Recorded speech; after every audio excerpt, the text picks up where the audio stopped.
Hello everyone, আমি makeup artist Sanjita. আর আজ আমি বাড়িতে অ্যারেঞ্জ করেছিলাম একটা বৃদ্ধি লুকের ওপর শ্যুট। তো ও ছিল আমার মডেল, ওর নাম হচ্ছে মৃত্তিকা দাস। তোমরা যদি কেউ চাও ওকে মডেল হিসেবে বুক করতে, অবশ্যই করতে পারো। আর দেখো, এর মধ্যেই আমি ওর মেকআপ স্টার্ট করে দিয়েছিলাম।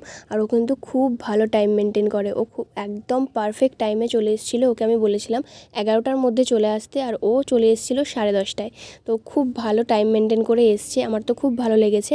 অবশ্যই মডেল, মেকআপ আর্টিস্ট দুজনেরই টাইম মেনটেন করাটা ইম্পর্ট্যান্ট, কারণ টাইমেই সব কাজটা হয়। এটা করার ইচ্ছা আমার অনেক দিনের ছিল, কিন্তু সময় হচ্ছিল না, নেলসেরও কিছু কাজ ছিল সেই জন্য।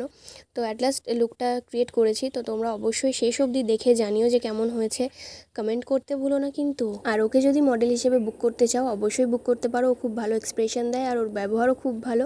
আর অ্যাজ এ মেকআপ আর্টিস্ট হিসেবে যদি আমাকে বুক করতে চাও, অবশ্যই চোখ বন্ধ করে বিশ্বাস করে আমাকে বুক করতে পারো, তোমাদের স্পেশাল দিনটাকে স্পেশাল করে দেওয়ার জন্য। আমার কন্ট্যাক্ট নাম্বার 8348708393, এই নাম্বারে কন্ট্যাক্ট করে নিও। আর দেখো, এদিকে গরুটা খুব চেঁচাচ্ছিল অনেকক্ষণ ধরে, সেই জন্য আমি বললাম যে যাও ওর সাথে একটু ফটো তুলে নাও, তাহলে হয়তো চুপ করে যাবে। আর সত্যি সত্যি গরুটা চুপও করে গেছিলো।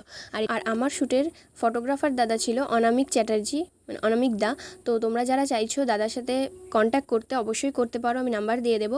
আর এটা হচ্ছিল বাইরে আউটডোর শ্যুট, আর তারপরেই আমরা ঘরের ভেতর মানে ইনডোর শ্যুট করছিলাম। তো দেখো, ইনডোরটাও কিন্তু খুব সুন্দর করে দাদারা সাজিয়ে দিয়েছিল।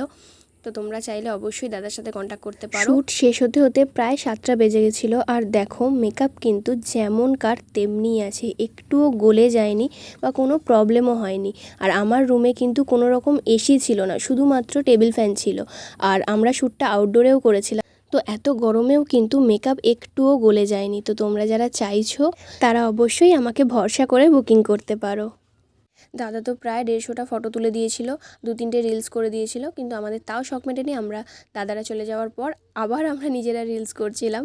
তো লুকটা কেমন লাগলো অবশ্যই কিন্তু জানিও কমেন্টে। Thank you for watching, by.